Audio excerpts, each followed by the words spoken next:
हम सब अक्सर सोचते हैं कि मृत्यु के बाद क्या होता है, स्वर्ग या नरक। पर क्या कहानी बस यहीं खत्म हो जाती है?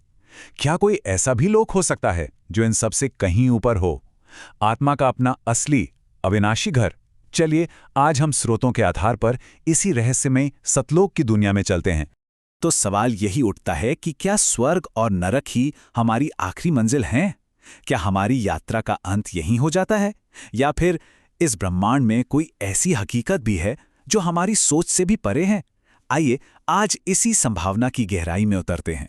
देखिए, उस परम लोक को समझने से पहले हमें इस दुनिया को समझना होगा जहां हम अभी हैं। स्रोतों की माने तो ये एक ऐसा लोक है जो भ्रम और तकलीफों से भरा हुआ है, और इसे चलाने वाली शक्ति कोई और ही है। स्रोतों के हिसाब से ये जो पूरी दुनिया है ना, जिसमें हमारी पृथ्वी, स्वर्ग और पाताल सब शामिल हैं, ये असल में परमानेंट नहीं है। ये काल नाम की एक शक्ति का बनाया हुआ एक जाल है जिसमें आत्माएं फंसी हुई हैं। और ये उस अमर लोक से बिल्कुल उलट है जिसकी हम आज बात कर रहे हैं। ये जो कोट है, ये काल की क्रूरता को दिखाता है। स्रोतों में लिखा है कि उसकी ताकत इतनी ज्यादा है कि वो हर दिन लाखों आत्माओं को अपने जाल में फंसाए रखता है और उन्हें बार बार जन्म और मृत्यु की तकलीफ सहने पर मजबूर करता है। लेकिन इस निराशा भरी तस्वीर का एक दूसरा पहलू भी है। स्रोत एक ऐसी दुनिया के बारे में बताते हैं जो परम शांति और हमेशा रहने वाली जगह है। एक ऐसी जगह जहां काल का कोई बस नहीं चलता। चलिए अब सतलोक की ओर बढ़ते हैं। इन दोनों लोकों में जमीन आसमान का फर्क है।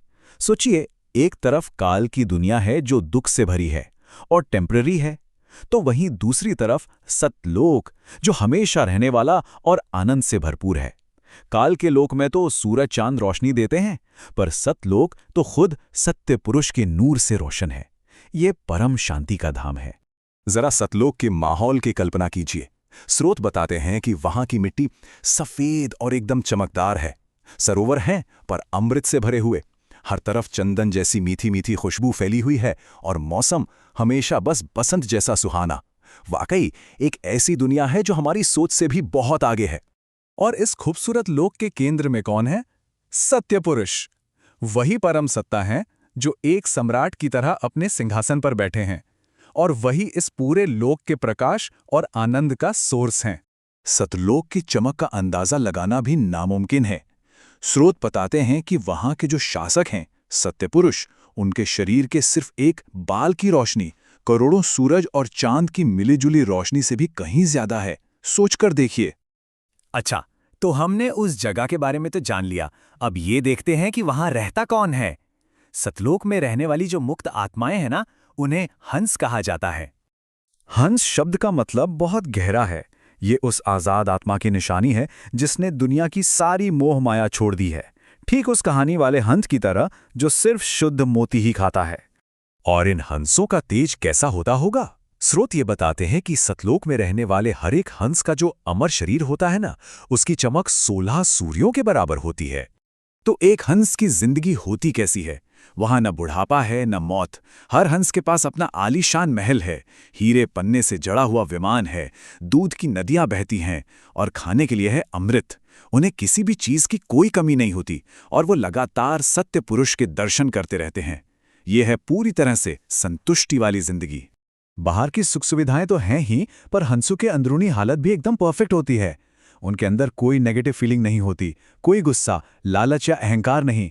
वो सब प्योर लव और हार्मनी में रहते हैं, जो काल के लोक की इमोशनल उथल-पुथल से बिल्कुल अलग हैं। तो अब सवाल ये उठता है कि कोई आत्मा काल के लोक से निकल के सतलोक तक पहुंचती कैसे है?